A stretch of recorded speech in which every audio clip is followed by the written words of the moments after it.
In this episode, you'll learn about the Mediterranean diet, the science behind extra virgin olive oil, and how we can make dietary changes to minimize our risks for dementia and mental illness. So I'm here with Mary Flynn. She is a PhD, as well as several other letters after her name. Actually, do you want to mention what those are? Sure. I'm a registered dietitian, and Mm-hmm. then I think almost everyone in the country is licensed, but we have to say we're licensed. That LDN is licensed dietitian and nutritionist. That's supposed to say that I have the background to talk about nutrition as opposed to a chiropractor or a trainer. They are not supposed to talk about nutrition by the law, but I know they still do. Okay.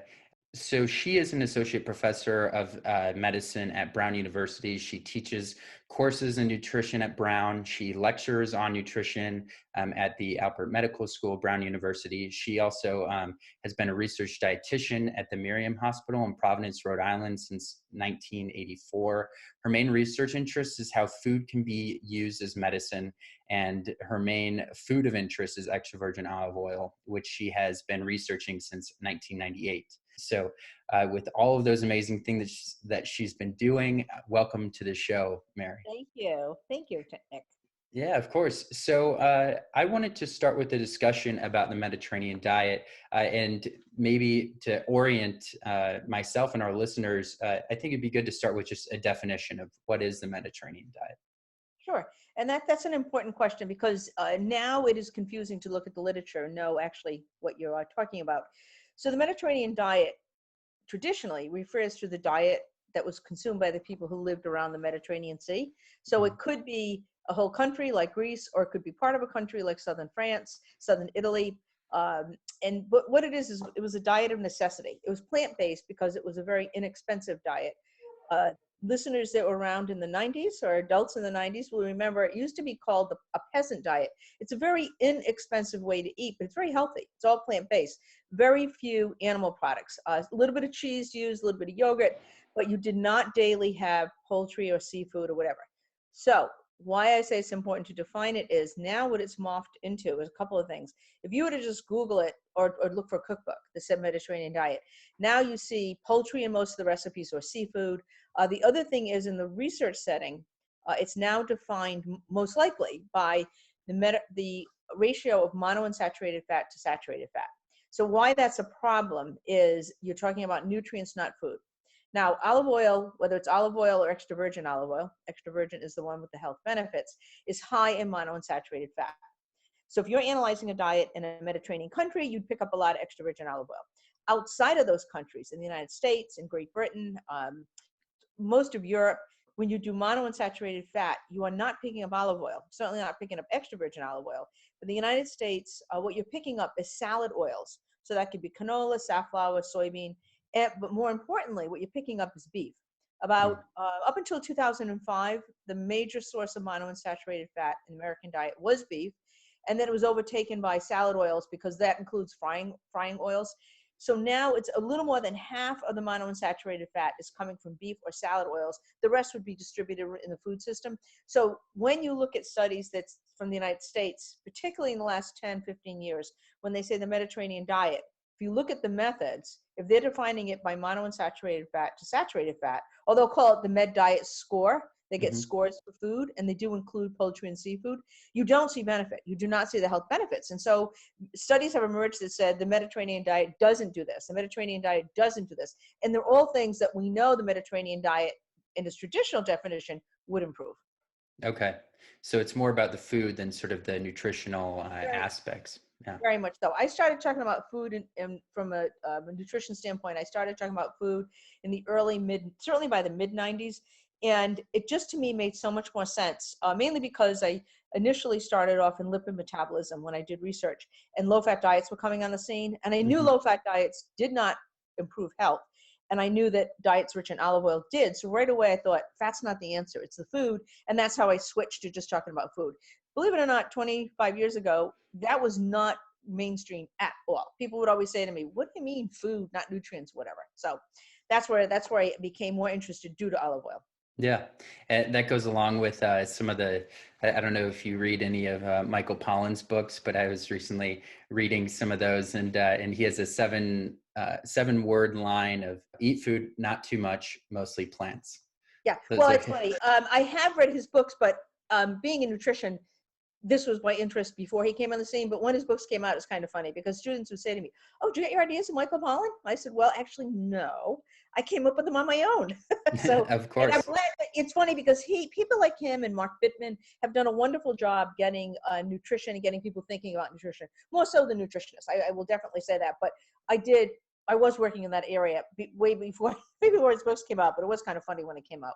Yeah, it's cool to see the kind of things come full circle, and hopefully, get some of the information that tends to sometimes get stuck in academia to get out into the general public. So it's great Very to much see so. And that. he writes really well. It's very readable, like Mark Bittman. Mark Bittman, I don't know if he still works for the New York Times, but he does wonderful writing on nutrition. Very readable, very approachable.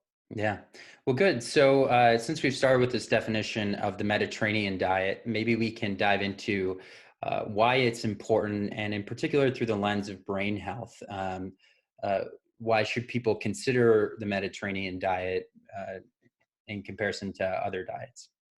Well, so, why does your brain start to, get to fall apart? So you have dementia, you have Alzheimer's, or, I don't know the psychiatric part, but I certainly know the dementia and Alzheimer's. You can say at least some of it is related to diet, and Hmm. at least some of it is related to things like inflammation, elevated blood glucose, elevated insulin.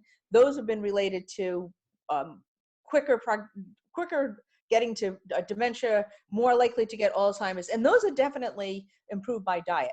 Other things, like if you look at certain vegetables, there's vegetables that are high in salicylic acid, like the berries, um, uh, pineapple is, grapes are. Then for vegetables, it's processed tomatoes, not fresh tomatoes. So processing makes a different type of tomato. Cucumbers, zucchini. They're foods that you say are high in salicylic acid, which could decrease inflammation. But extra virgin olive oil on its own, you can make a case that that could be very useful because it has to be extra virgin. That's where you get the health benefits. And what it can do from a standpoint of brain health is it will definitely decrease inflammation. It will definitely decrease oxidation. So oxidation is increased with omega-6 fatty acids. So Hmm. omega-6 fatty acids are rich in vegetable seed oils and beef. And that's what the American diet is very high in. So people will say that omega-3 fatty acid is beneficial for dementia and Alzheimer's, but it's the ratio in your blood of omega-3 to omega-6 that determines any health benefits. So just to dump omega-3s on the system, I think is wrong. What I try to get people to do is get rid of their omega-6s as much as they can. So you're not using vegetable seed oils, you're not eating beef. But then extra virgin olive oil, I think one of its more interesting benefits is that it will improve insulin sensitivity. So it makes insulin work better. So it will lower glucose and insulin, and that improves heart disease, cancer, Right. brain health. Just amazing what it will improve. Yeah. And in particular, since you mentioned the seed oils, I feel like I don't know if technically where canola oil would fall, but I feel like I've read a lot of sort of varying information about canola oil, and in comparison, being relatively, I would imagine being relatively unsaturated, but I think having a slightly higher burning point than olive oil. Is there some distinction there that's important? Well, there's a couple of things. First, to talk about heating. Extra virgin olive oil refers to the juice of the olive, and its health benefits are due to the phenol content in it, not the monounsaturated fat. We know that because studies that compare olive oil that doesn't have phenol content to it to extra virgin olive oil, which has phenol content, you see the benefits with the extra virgin olive oil, not the olive oil. Okay. So when it was known that that extra virgin olive oil was healthy, which was like in the 60s and 70s. And I remember these articles, it was when I was starting off in research. They were trying to get an oil onto the American market that would be high in monounsaturated fat because they thought that was the benefit to olive oil. So that's where canola oil came from. Canola oil comes from the rapeseed, and it's actually chemically stripped of these long-chain fatty acids. So it's actually a very unstable oil. When you Mm, heat it, there was a study done out of Australia that compared a whole range of oils, extra virgin olive oil, virgin olive oil, which doesn't have the sensory qualities of extra virgin olive oil, coconut oil, grapeseed oil, canola oil, avocado oil. And what they showed was canola oil is extremely unstable when you heat it. It makes these polar compounds, which means it will introduce oxidation into the person. Mm. Extra virgin olive oil, by definition, is very low in free fatty acids. So if it is extra virgin olive oil, you actually can bring it to the highest temperature. Now, what people talk about is smoke point, but I think it's important to remember that we don't cook at smoke point. We don't cook that high. We cook like, you might go 450, maybe 470, but you don't go over 500 when you're cooking most things. You might do it for like bread, but there's not fat involved. Mhm. So extra virgin olive oil is the healthiest oil to cook with. It has the highest, it won't smoke if you're going to burn something, it won't smoke that high. So you don't want to use canola oil. So when canola oil came on the market, the name comes from Canada oil, so it's there's no canola plant. And so it was thought to be the answer to olive oil because they felt at that time in the 80s that Americans would not accept an oil that had taste to it, which is interesting because as a general statement, everybody likes extra virgin olive oil. I mean, I know when I first started in research in extra virgin olive oil, before I recruited a participant, I would have olive oil for them to taste because some people had never tasted it 20 years ago. In my 20 years, I've never had someone say to me, I don't like olive oil. If anything, when people start to use olive oil, they eat a lot more vegetables because the vegetables taste so much better. And as far as sort of the benefits of extra virgin olive oil, you mentioned that, what did you say, is from the phenols? Yes. They're And called phenols, or some people say polyphenols, but I believe chemically, I've talked to someone at UC Davis, Selena Wang, she works in the chemistry, and she said the proper name is phenols. So there's a range of phenols. Some of them aren't known. The phenol content is somewhat determined by the varietal of olive you use, and there's hundreds of varietals. There's not a lot that are mass produced, mass grown, because some are easier to grow than others. Like in the United States, I believe there are 3 main olives grown, and mainly in California. There's also olives being grown in Texas, Georgia, I think northern Florida. They're like in weird places. But California has a really booming olive oil industry, and they make beautiful, beautiful, delicious olive oil. But these phenols are inherent to the olive, and then what happens is they work like a phytonutrient. When you crush the olive to make the oil, you produce all these new phenols that aren't there in the olive. So olives have some health benefits, but it's really the olive oil, because as you manipulate a plant product, you'll make more phenols, you make more phytonutrients, phenols in the olive oil. So you'll get these ones that, as they say, they work in inflammation. Extra virgin olive oil will lower blood pressure, as they say, makes insulin work better, lowers glucose, inflammation.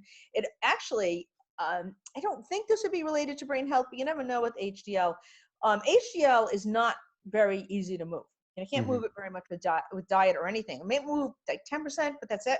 But extra virgin olive oil is the only food we have, or medicine, the only thing we have that will not only raise HDL, it improves HDL function. It makes it a better working particle. So it's probably I'm sure it's one of the reasons it decreases heart disease, extra virgin olive oil does. But there's more things that HDL does. So I'm sure that there are other benefits from that. yeah, as well as just reducing atherosclerotic sort of Yep. development throughout the body and stroke risk. Imagine. Yep. Very interesting. Okay, so there's all these benefits of extra virgin olive oil. We touched on what the Mediterranean diet is. How do you suggest that people really practically sort of bring these power foods together to craft a really good diet? Okay, so that's a good question because, as I say, I've been in this business almost 40 years. And, you think, how do you get someone to make diet change? And I do have meal plans for people, like a template that I go through people like in oncology or whatever clinic I'm in. I do go through that. But what I have learned, mainly from my research, is if I can get someone to every day use at least 2 tablespoons of extra virgin olive oil, because that's where you see the benefits. 3 is better. Like I say, 2 at lunch, 1 at dinner, or vice versa. If I can get them to do that and get them to eat vegetables, it's really pretty remarkable how much the diet change. And I don't know what it is. I can speculate that I think part of it is you and your generation have grown up in a world where people don't have as much fat at meals. When I was a kid, always had some fat at a meal, whether it was, at lunch, like a tuna salad sandwich or chicken salad sandwich, you had all this mayo, you might have peanut butter and jelly, whatever. Now people have very low fat, high protein lunches, like poultry, like a poultry sandwich. You might have it on whole wheat with a piece of lettuce, but there's no fat in there. And then dinner is the same thing. Like you don't get as much fat. Meat doesn't have as much fat. People are trying to get fat out of their diet. And our brains look for fat. That's like it's not something that, that's kind of it's known in like the nutrition thing. Like if you, in the nutrition area, if you eat a meal that's really low in fat, you finish the meal, it could be full, you could eat a lot of calories, but you're not Hmm. satisfied. So when I teach it to my students, I equate it to eating, you know, an ounce of potato chips or an ounce of pretzels. Both will fill you up, but the potato chip, because of the fat in it, you feel satiated. So if Hmm. there's fat in the meal, you're satiated. So what I find is when people have a lunch and a dinner with olive oil, without even telling them to, what happens is they don't eat as many snacks, they don't eat as much dessert, they don't have that desire. Now they might still want that food, but if they're not hungry and not craving that food, that really helps. I mean, they might Right. still eat it, but they're not as likely to eat it. So I think fat can be really important in a meal. Extra virgin olive oil being a healthy fat, it's a nice combination. Yeah. And so you were saying, having a couple of tablespoons kind of spread throughout the day. Are there particular sort of like go-to meals that you have or times that you suggest to have these meals and what they kind of look like? Okay, yeah, that's good. So what has happened also is a lot of things have happened since 1990, which is pretty interesting when I look at it, because I remember life before and after that. Low-fat diets, I think, just ruined nutrition research. They ruined people's diets. They led to obesity, whatever. So what I try to get people to do is to delay their breakfast as much as they can, meaning you don't wake up and eat. You don't have to as an adult. Kids do, Hmm. little babies do, but the rest of us, we don't. So what it means is you wake up, your insulin is the lowest it's going to be all day. So when your insulin is low, your body has to access fat for energy. That's what it's going to do. If the insulin is high, you're storing nutrients like fat. So if you wake up in the morning and you can exercise at that time, you can access more fat. Now you delay your breakfast, so whether or not you can, depending on what time you have to go to work, but can you get your breakfast to, like, say 8:30, even 9 o'clock, whether that's at home or bringing it with you, which which you can do at least some days of the week. So you eat your breakfast at 9, and then 4 or 5 hours later, you're hungry for lunch. 4 or 5 hours later, you're hungry for dinner. So when I work with patients, I try to get them to figure out when they're going to sleep and then when their dinner is, and then you go backwards for lunch and breakfast. So Hmm. what happens there is you're only eating 3 times a day. And the benefit to that is a couple of benefits.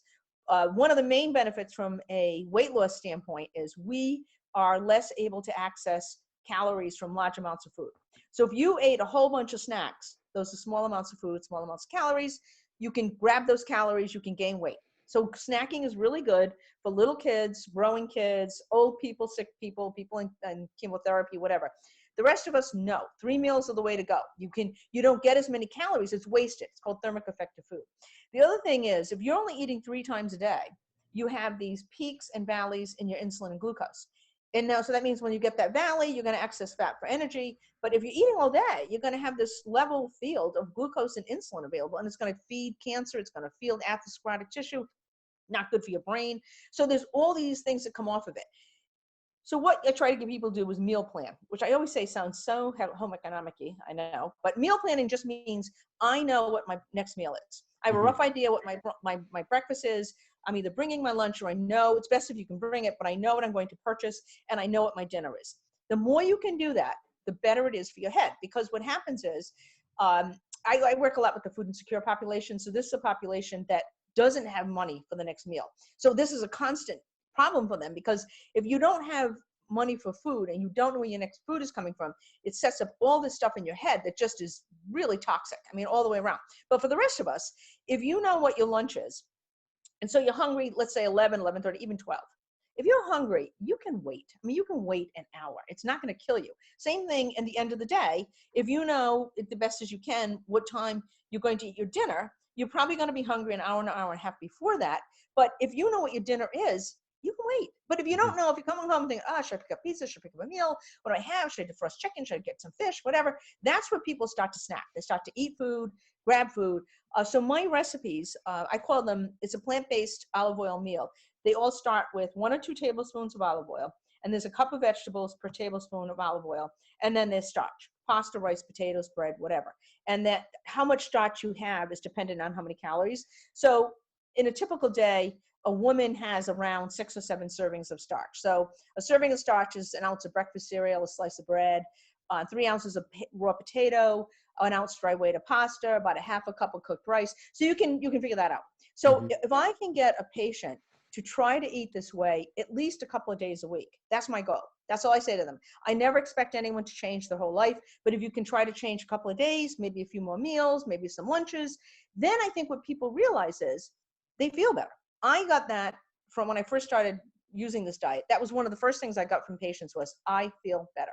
And I always say to my students, you know, at your age, that might, I know it has meaning, but as you get older, it's like, well, I think what it means is the person has slept better. People say they sleep better on this type of diet. What happens with a meat-based diet is meat, particularly beef, is really hard to digest. And you don't realize it till you're off it. And so if you have beef at dinner, you're not sleeping as well. So you're not sleeping as well. So the next day you don't feel as well. You might overeat because, you know, you're tired or whatever. People say to me, I have more energy. And I think that comes from this starch throughout the day. This idea that protein is beneficial is wrong. It's a misguided piece of information because our need for protein is really low. And if we overeat protein, if we exceed our needs for the day, which most, I'd say, even vegans can exceed their protein. If you're exceeding your protein, what happens is those amino acids, extra ones, are broken down and stored as fat. It's a really easy way to get fat, and it gives you no energy. It's a really expensive way for your body biochemically to get energy. So if you go to a moderate amount of protein and include starch, you're going to feel better, have more energy, whatever. The other thing that happens is when people go on a lower carbohydrate, higher protein diet, your body will maintain your blood glucose, regardless of your status, diabetic or otherwise, but it will maintain your blood glucose, and it does that by robbing skeletal muscle.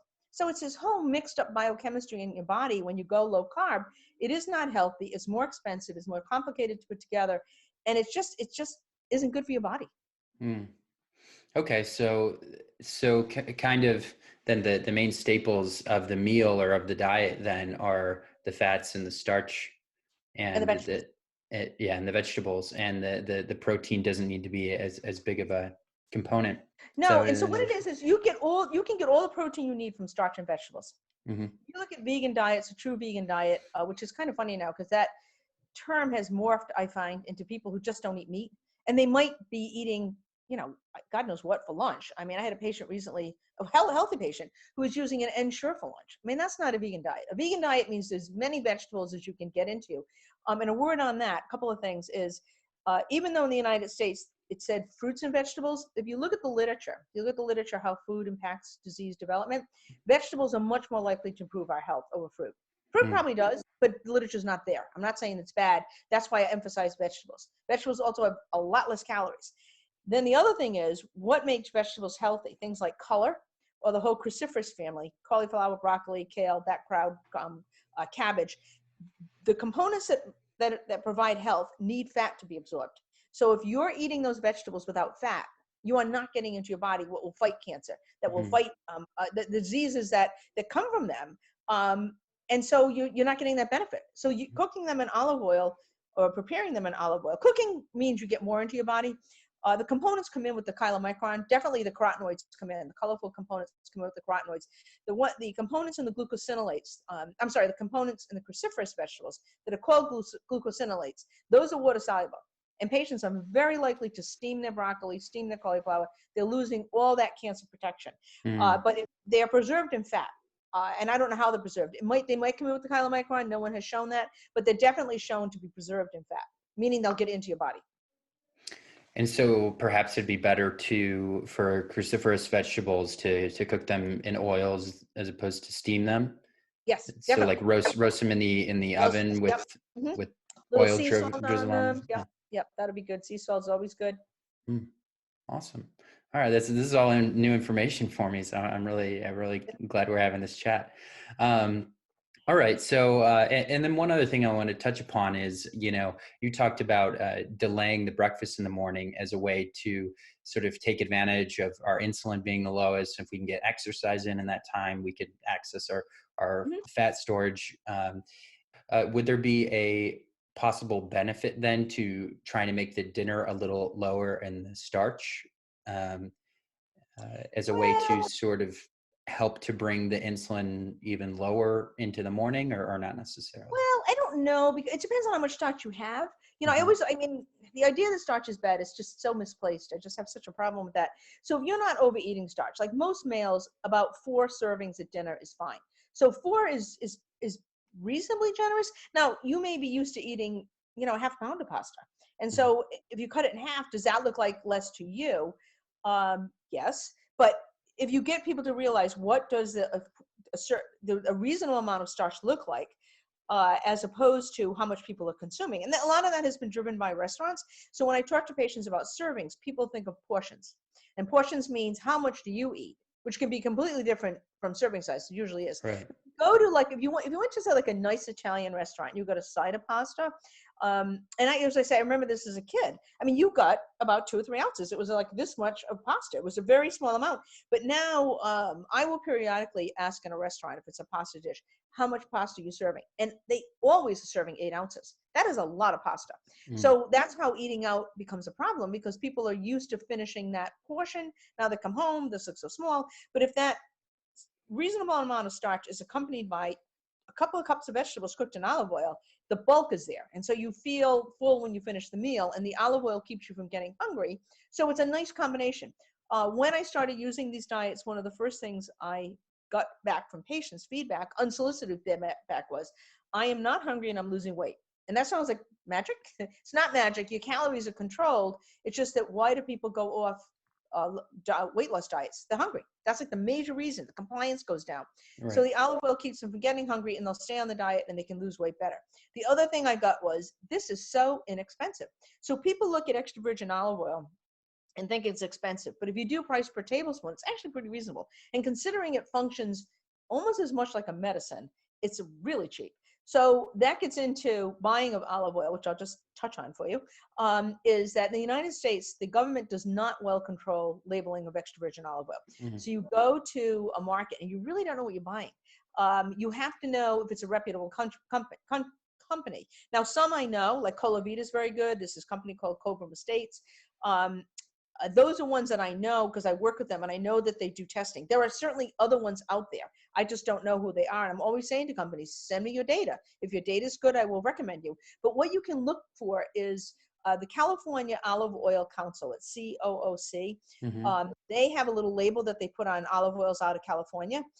If you live on the West Coast, you can get a ton of really good, many brands of really good extra virgin olive oil that are Californian, but there isn't enough product to get it to the East Coast, so we don't get that much. Now, one little problem is there's a company out there that broadcasts California on their label, but they are not California olive oil. So if you see the word California on the front, I'm not going to say their name on in the event they're going to turn around and sue me, but if you see the name California on the bottle, look at the ingredients. And if it says 100% California olive oil, fine. If it says olive oil from Spain, Italy, I think they use Tunisia, and they have California, I think, last. They put a drop of California in. They've kept the label, and it's unfortunate because they are someone who distributes to the East Coast. And they used to be my go-to olive oil, but they changed 2 years ago. It's like, it's a story, but they mess things up. But California olive oil is really fabulous. I mean, they make wonderful, and I think they had a really good harvest last year, was my understanding. Mhm. I don't know what's going to happen now with, quarantine and things all messed up, but they've harvested their oil. So the oil would be ready by now to ship. I just don't know. I don't know what we'll get. So I was reading about this idea of the dietary inflammatory index. And based on what I've read about it, it seems like it's basically like cholesterol, saturated fats, or sort of the nutrients that had the highest inflammatory index. And I don't know if you have Well, thoughts about the that. term is vague. The term is vaguely familiar, but what's happened is you have people like Tom Brady's trainer writing books and saying this is an anti-inflammatory diet, and he says eggplant's inflammatory. I don't know where he's getting that from. I do know that the leaves of the nightshade family, both so that'd be eggplant, tomato, and I want to say potato. Their leaves have they are not healthy. I won't even say they're I won't even say they're toxic. I'm not sure. They're not good. But the actual eggplant itself is not inflammatory. So when you look at, does something cause inflammation? I think, from my understanding, the only thing we know that was pro-inflammatory is omega-6 fatty acids. And so that's your vegetable seed oils, and which is mainly soybean in the United States diet now. It was safflower before that, it was corn before that. And then it's eating fruits and vegetables, as I said, like the ones that are high in salicylic acid. So it'll be berries, it'll be grapes. It's broccoli, cucumber, green peppers, processed tomatoes, spinach, I believe, sweet potatoes. So adding those, it was one abstract, oh, it's probably 15 years old now, where they looked at people who were vegetarians, and they looked at their blood levels of salicylic acid and compared them to people on aspirin, and there was a crossover, which is interesting. So I used to always joke, if you ate a lot of vegetables, do you feel less pain? I don't know, but you'd say it could come to that. But Mhm. I don't know how useful that would be, because people, I know I've seen articles where they've used it and they've talked about the glycemic index of food. I give the glycemic index of food little to no value. Reason Mhm. being is it is affected by so many things, meaning that if you look at, for instance, fruits and vegetables, when fruits are first formed, they are mainly a more complex carbohydrate. They ripen to smaller carbohydrate units, so they become sweet. When they first come off the vine, they're not sweet, they ripen to sweet. Vegetables do the reverse. Vegetables are sweet when they first come out of the plant, come up off the ground or whatever, Mhm. and then they ripen to something that's less sweet. So you have to know the age of the vegetable. You have to know the particle size. And that's how I think potatoes got a bad rap. Potatoes, actually, a baked potato has a fair amount of fiber in it. It does not have a high glycemic index. Mm. But if you were to look at a table, potatoes as a potato would rank worse than potato chips, because potato chips have fat in them. So they're Right. delayed absorption. So, and then, it's a mixed meal. It doesn't make sense if you have essential amino acids like you have in animal protein, you secrete more insulin, so you lower the glucose. I just don't find it useful. So when people have these indexes, they include things like French fries. And I think it's because most French fries are not actual potatoes. You see on a menu made with real potatoes. Most of them are a pulverized potato, like a instant potato, like a box of Mhm. potato. And those are absorbed more quickly. But to say a potato has a high glycemic index, I don't get it. Doesn't make any sense. Would you still suggest to people that they try to, whenever they're eating a starch, to combine in fats or maybe a small amount of protein or vegetable to lower the glycemic index, or you think it's completely I don't think the glycemic index has any value. I really don't, okay? because when it first came out, it was supposed to be done for diabetics, and that's when, for years, all through the 80s, the carrots were labeled as bad, and they must have just used new carrots. That's all, or graded them or something. I don't know. But it's food by 50. I think they still use 50 grams of the food. So Mhm. for something like white sugar, you don't eat 50 grams of white sugar. That's almost 2 ounces. But for something like vegetables, depending on the weight, maybe you'll eat more than that, so it's like 2 pieces of bread, and I just don't find it a value. But the way I like people to eat is always have some sort of healthy fat. So at breakfast, that would be nuts on your breakfast cereal, like almonds or walnuts, or the peanut butter, or use olive oil to cook vegetables, put an egg on that, put that on your toast. So that's your fat there. Healthy fat at lunch is olive oil, healthy fat at dinner is olive oil. So you're getting fat all day long. So I don't think of it as something you would combine, except that's how you make a meal. Not from Okay. like a health standpoint. It's just the way it goes together. Yeah. All right. Well, very interesting. This is all. Uh, I've been wondering, sort in my mind, sort of how to bring together a Mediterranean diet, and things that you read about and hear about with glycemic index, and then also, like I'd mentioned, this dietary inflammatory index. Um, and it seems like in a lot of ways, at least the dietary inflammatory index, from what I was reading in comparison to the Mediterranean diet, there's a lot of, it's kind of saying the similar things, Oh, like and an overlap in them. Yeah. exactly an Well, overlap. and that's what I think is kind of unfortunate, that a lot of nutrition is, I don't want to use, for lack of a better word, it's boring. Because you just say a Mediterranean diet is plant-based, use olive oil. And then people would say, well, I'd like to eat a ketogenic diet, or I'd like to eat, like a low inflammatory diet. And you look at the diets and you think they're making it more complicated. And I find that patients who do that, they don't want to really lose weight, because they're not putting the work to it is not that hard. They're trying to complicate this thing and making it more difficult than it need to be. And Mhm. that's why I think, olive oil is such a bonus, because you keeps you full, gives you health benefits, makes things taste better, and it's good for all diseases. If you look at things like coconut oil, that was, a big deal. How many years ago? 5 years ago. Do you hear about it anymore? No, because even then there were no studies showing it had benefit. Extra virgin olive oil has been used for more than 6,000 years, and it's becoming, people are realizing the health benefits, so people are amping up the production, which is great. They grow them differently now, so they can more quickly strip the trees. You want to make the olive oil as quickly as possible from the fruit being picked. Mhm. So the quicker it's made, the fresher it is, the higher the health benefits. And that's why very often, not always, but very often, when olive oil wins a prize for some sensory value, like taste, it's usually very fresh. And so it Mhm. can be healthier, but it's not always the case. That's not always the case. Okay. I know that we had only planned for an hour, but since you did mention the ketogenic diet, that I would be fascinated to hear if you had any thoughts, but only if you have the time. Yeah, Tom, that's Uh, fine. So, okay. how would you like to know about it? From what standpoint?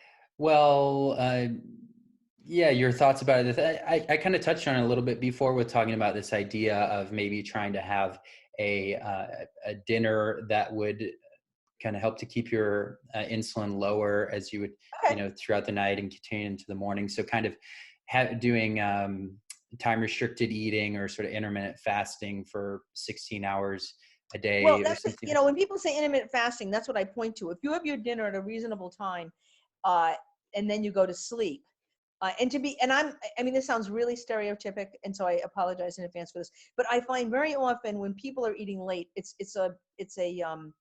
a problem with their ability to get organized. And so you organize your day in such a way that you can eat at a reasonable time. Or you have, like, if you make a plant-based meal in the summer, if I'm going to be late, I make the meal in the morning while I'm having my breakfast, put a cover on the pan and just leave it all day and come home and heat it up. I mean, they're not hard to make. But so my problem with the ketogenic diet is that to me, the foods you're eating are not healthy. If you're so the ketogenic diet, when it was originally defined, it was about 90% fat, and it was a liquid diet. So that's when they did like the original epilepsy studies in kids, Hmm. and years ago. And so they would give them these liquid things to drink that were, I'm not sure what fat they used, but it was fat based. So now what happens is it's a proportionally a little more in protein, but it is always low in carbohydrate. It might be less than 20 grams a day, it might be less than 50 grams a day, but it's always low. I'm sorry, it's always low in carbohydrate. I'm sorry, low in carbohydrate, high in protein, mainly high in fat. But if you're eating something like beef, you're going to get protein and a lot of fat. So that combination. So my major concern with it is that there's really no food on it that's healthy. I mean, they allow you some salad greens usually, and maybe like tomatoes, but they're not getting the food you need. Where it's becoming really talked about is in the cancer area. And I think what it gets into is the idea that high blood glucose, which is bad for everything, but Hmm. glucose above a healthy level. So that's 100 milligrams per deciliter fasting, or an A1C above like 5.8-ish. Okay, so 5.7 is better than 5.8, and go up from there, it's not good. Um, so extra glucose in the system can potentially feed cancer cells. So this is where I'm seeing articles in journals, that reputable journals, saying maybe we should test a ketogenic diet for people with cancer because we can lower the glucose that way. And I'm thinking to myself, that is just crazy, because now you're going to tell them to eat foods which do nothing for improving their health. Mm. So from that, I say if you eat a plant-based olive oil diet with a reasonable amount of carbohydrate, you don't exceed the carbohydrate that you need, so your glucose stays low. And the olive oil, the extra virgin olive oil, makes your insulin work better, gets the glucose and insulin low. So it's a much better diet. And when I read them, I'm like blown away, and I just read one that was ketogenic diets for athletes, which is really Mm. weird. I'm thinking athletes need carbohydrates. So for them to say not, I just don't get it.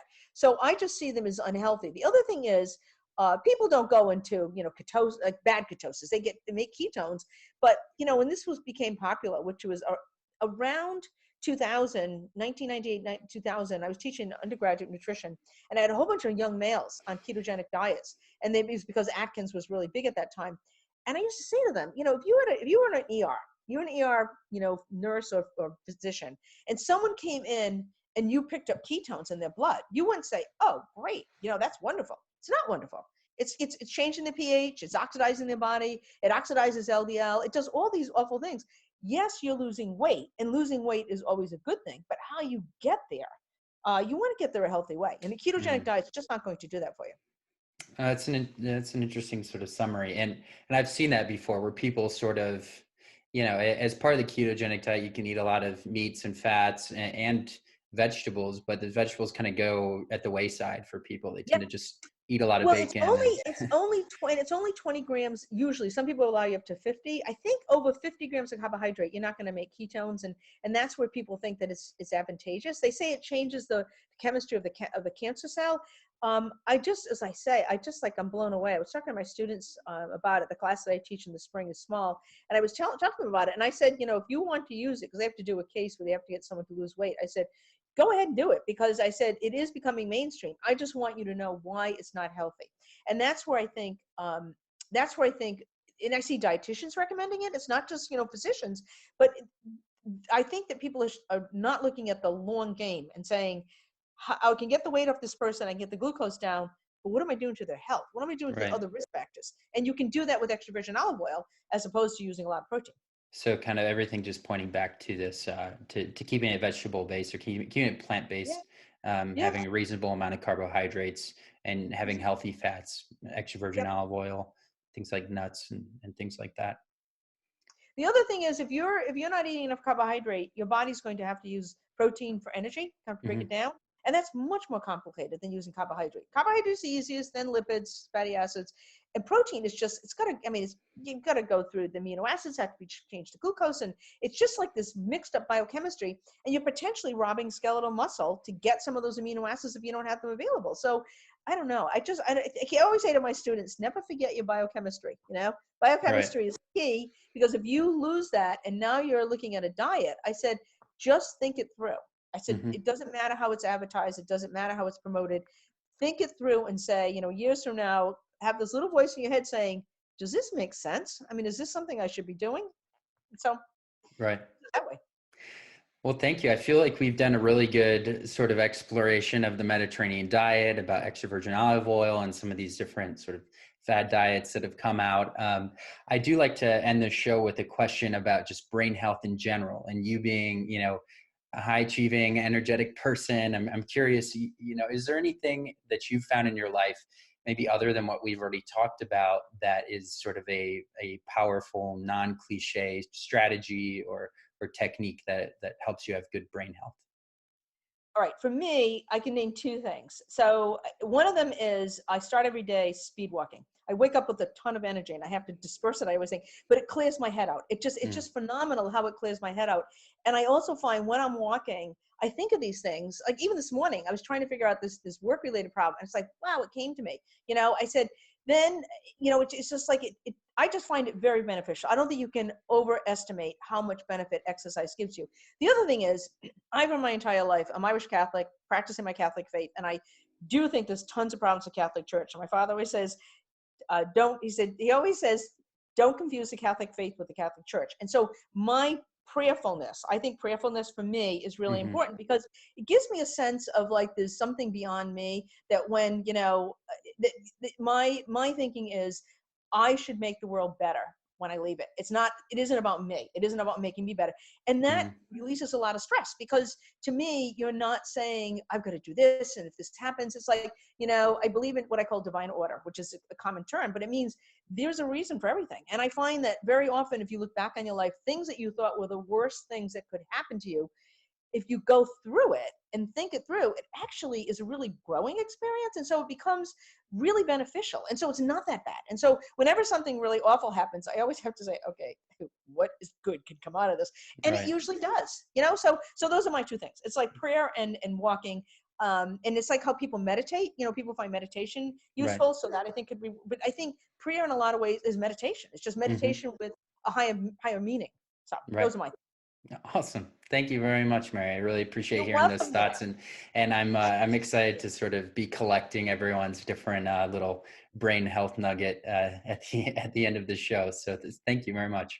You're welcome. Good luck to Yeah, you. Thanks for asking me. of course. Yeah, it was great chatting with you. Is there any way that people can find you or learn more information about you? They can. So I was going to say that. So I have a website that's called medfooddiet.com. For you, it's in my signature. And Hmm. on that, there's some things, there's nutrition, but there's recipes. There's videos of my recipes being made by students. There's the whole, you may be aware that I did a cooking program looking at food insecurity in the medical school. And so Hmm. I showed that we could decrease food insecurity. So the program's there, that people can replicate it. Um, what else is on there? I'm trying to think, but it has recipes, and I'm actually, because I'm having this working at home is so much more efficient, I'm putting more recipes up. Um, and I think that's what people need to look at, is how do you translate this? So if they look at the recipes, realize how easy they are, most people can then adapt things that they're already making into the same. Usually I say to people, it's usually a matter of adding olive oil and vegetables and taking out what I call animal flesh, poultry, seafood, meat. Take those out, add those foods. Even if you do it 3 nights a week, that's where I showed that you could decrease food insecurity. But it also led to lower body weight. It led to better glucose control. So it doesn't have to be every day. It's just, Hmm. it's a start. But the more you do it, the better your budget will be for for groceries, and the better your health will be.